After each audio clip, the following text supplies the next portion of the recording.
In today's episode, I'm going to teach you how to make my world famous crock-pot ribs.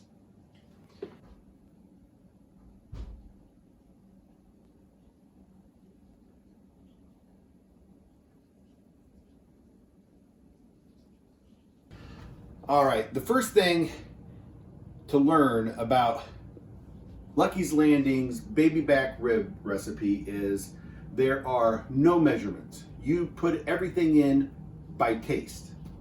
So we're going to start with our base of Sweet Baby Ray's barbecue sauce.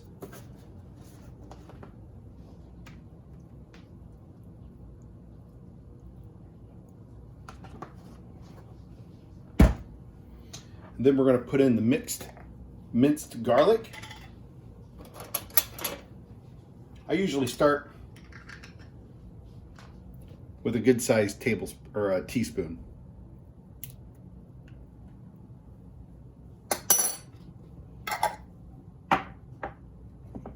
A little bit of onion salt. I usually just make sure that the top of the barbecue sauce is covered. A little bit goes a long way. Same with the crushed black peppercorns.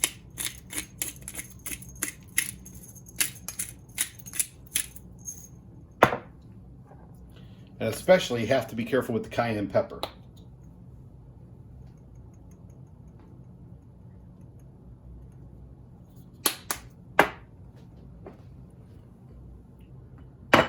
Just a couple pinches of kosher salt.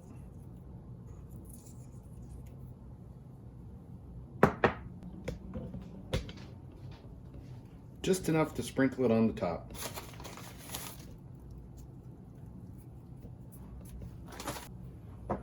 And last but not least, the Worcestershire sauce.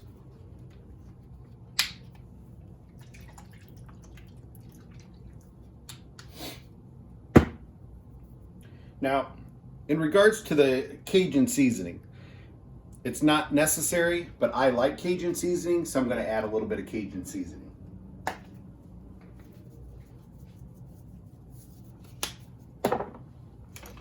Now we just got to mix it up. Now, one thing I look for in the sauce is an even mix of the minced garlic, because you don't want a clump of mixed garlic in the sauce.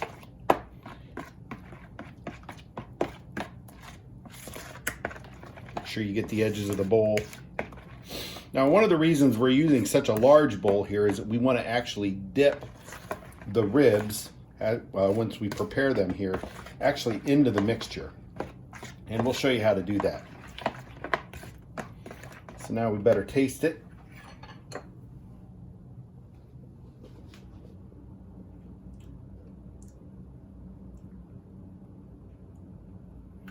Can taste the cayenne, the salt, the onion salt. Might need a little bit more garlic.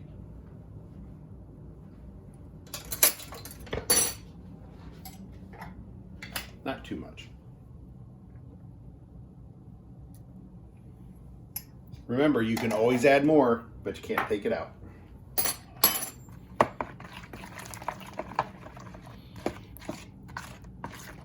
Now, if you did actually add too much of one ingredient, you could always add more barbecue sauce as your base to dilute whatever the flavor is that you're wanting to get rid of, and then mix accordingly.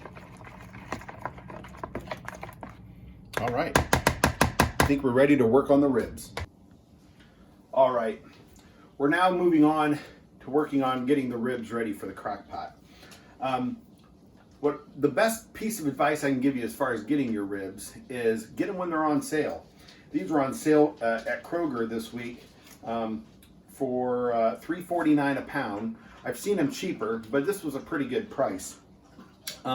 Buy 5, 6, 7 racks of baby backs. When they're on sale, throw them in the freezer. They'll last for a couple of years.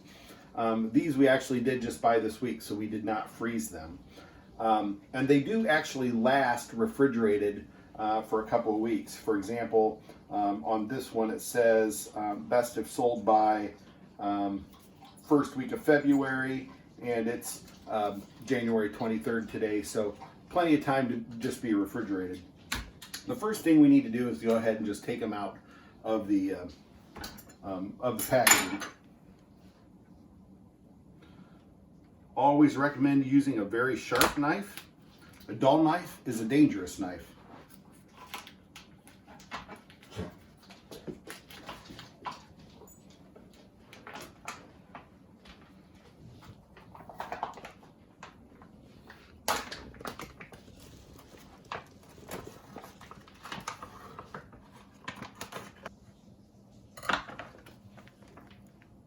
Nothing to worry about.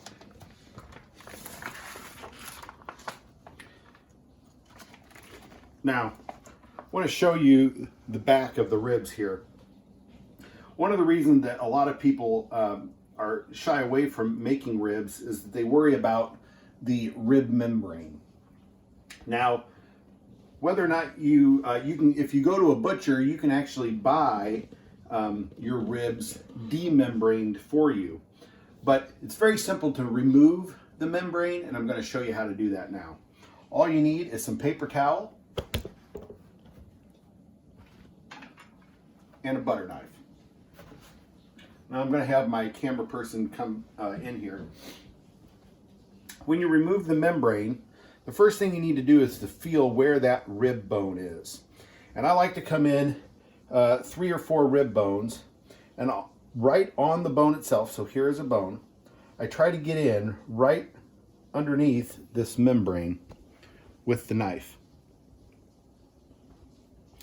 Now you can cook these ribs with the membrane on, and in fact sometimes I recommend it, because one of the good things the membrane does is if you're cooking ribs to super tenderness to where you can pull the bones right out, it actually keeps the meat together. But most people do think that you do need to remove the membrane, because what it allows you to do is it allows the meat to absorb the sauce better. So we'll go ahead and do that, and we'll just follow that bone. As you can see, I'm working my way underneath it, working the way underneath it there. And you should just work up. So this right here is the membrane that we're talking about.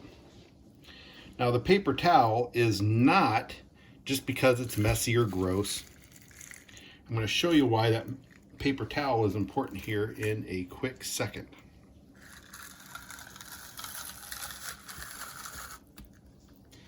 This is very slippery. If I were to try to pull this just with my fingers right now, I'd never be able to grab a hold of it and keep it, to be able to hold it. But here we go. We've got membrane on both sides that we can pull this off of now.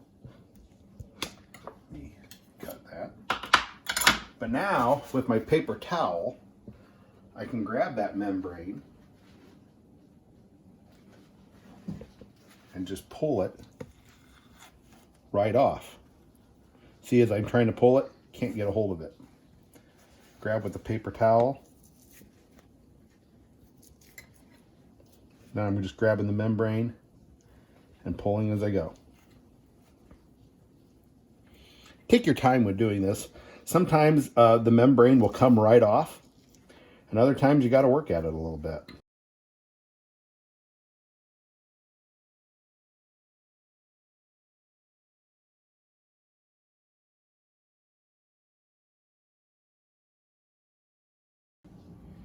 All right, we've removed the membrane from the back of the rib. There is no membrane on the front to remove. A lot of people will want to trim this up to make it look pretty, but as you can see, there's some good meat there, and I don't necessarily need it to look pretty. I want it to be good. Now we're ready to go ahead and cut these ribs apart, because if you notice here, for the crock pot, it's too big. It's not going to fit. Now this is a 6-quart crock pot. You're going to need to cut your ribs depending on 2 things. 1, how many ribs do you have that you're going to cook? And 2, how big a crock pot do you have? Don't go out and buy one of these oval large quarted crock pots. It's just not necessary. Just cut it. I'm going to cut this into thirds, but instead of cutting it into thirds, cut it into quarters if you need to. Or you can cut it into 2/3 and 1/3, whatever fits best for your crock pot. We're going to cook these on low for 8 hours, or you can cook these on high for 5 hours. So low for 8, high for 5. We've done it both ways here at Luckey's Landing, and they turn out the same. I think it just kind of depends on when do you plan on eating. So I'm going to go ahead and cut these into thirds. And so I'm going to feel for right in between a bone where I feel like the third is. Should cut very simple, or very easily. And then if you're not a very good second guesser or estimator, feel right between that bone, and it'll feel kind of squishy. You'll feel hard bone on the left, hard bone on the right. Try to get right in the center of it. Remember, these bones aren't running straight across, they're running curved a little bit.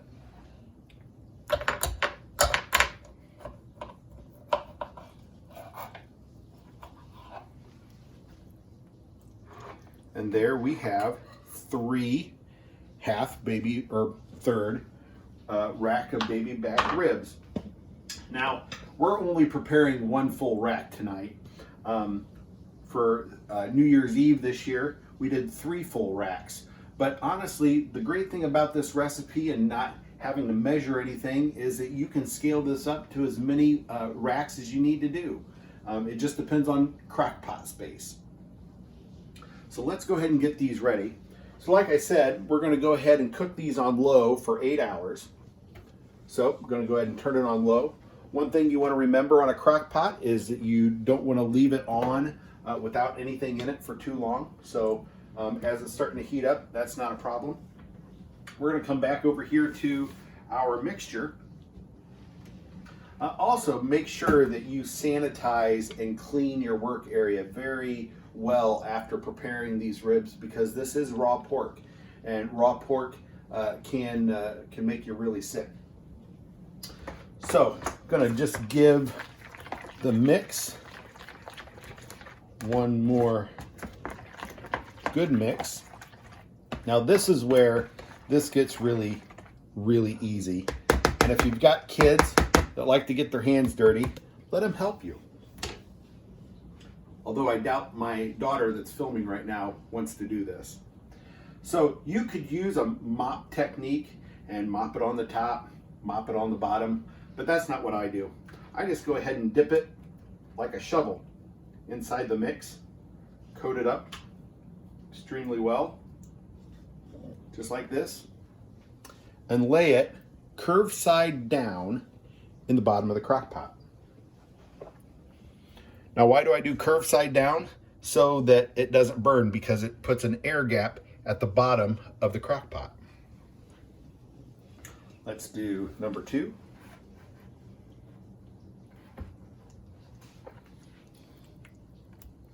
You're not cooking if you don't get your hands dirty.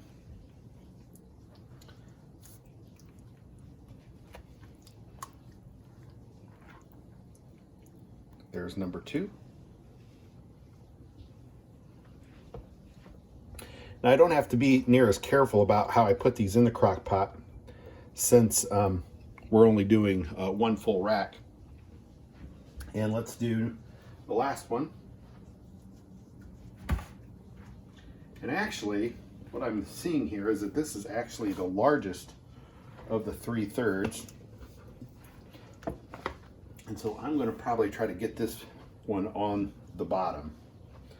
So I'll bring this back in here. I'm going to lift these 2, do that on the bottom, put these on top. Now, the great thing about this recipe is I don't care how you stack them in there. You can stack them in there tight. As long as you can get the lid sealed comfortably on the top, you can put that many ribs in. Now, with the rest of our sauce, let's go ahead and just pour it all on top of the mixture. I'm just going to use my hand to make sure that I get it all out. All the garlic. Ooh, it smells so good. I can smell the cayenne. A silicone spatula would probably be a good use for this too. Now, as much as I love barbecue sauce, and I would love to lick this off of my hands right now, that would be a major no-no because we've got raw pork. All right, so we have the ribs in the crock pot. We've poured the rest of the barbecue sauce that we doctored up into the crock pot just over top of it. And all we got to do now is put the lid on. As you can see, made a little mess here. We got to get cleaned up. We got the crock pot lid on. Make sure that if you have a clamp down style lid that you don't clamp this down while it's cooking. The clamp down lids are only for traveling with the crock pot with ingredients inside it.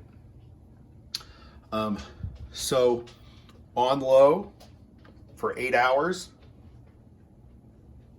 and we'll be back to see what it looks like. The ribs have been cooking at low in our crock pot for 8 hours, and it's time to finish them. So first off, when you open your crock pot, be very careful because the steam that comes out can be very hot and can burn you.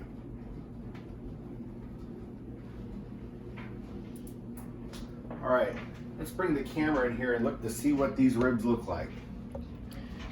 Delicious. Now, they're incredibly tender. So when you grab them, you don't want to grab them parallel to the bones. You want to grab them perpendicular or crossways across the entire slab with your tongs.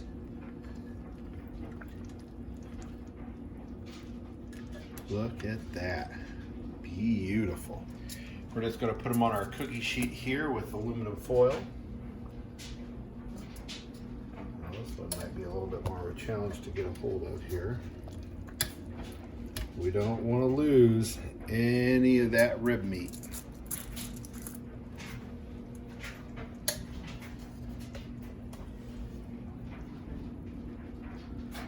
All right. So now we're going to go ahead and start our broiler.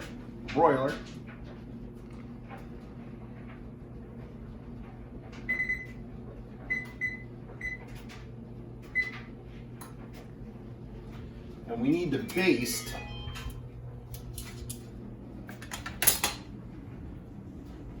our ribs. So we're going to use the barbecue sauce and the fat from inside as our basting agent. And I'm putting it just in a craft here just to make it not as messy.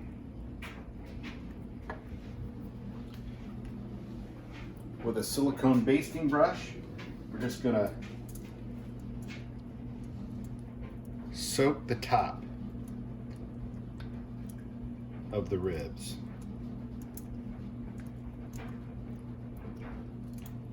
At this point, you can be pretty messy because it's just going to be on the aluminum foil at this point.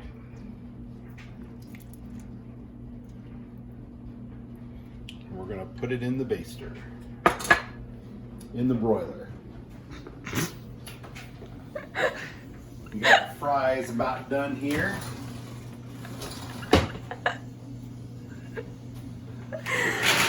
Ooh, look at these.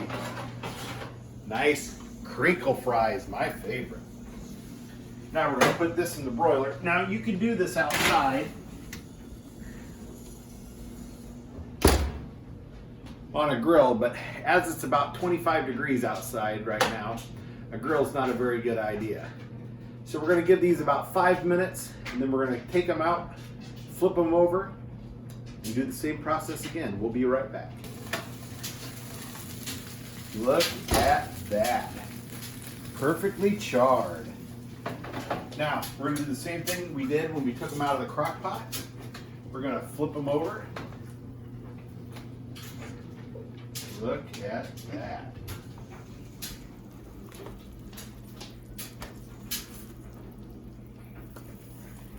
They're so tender, if you can tell right here, we actually had a bone fall out. And I found it actually in the crock pot. So now we're going to baste it.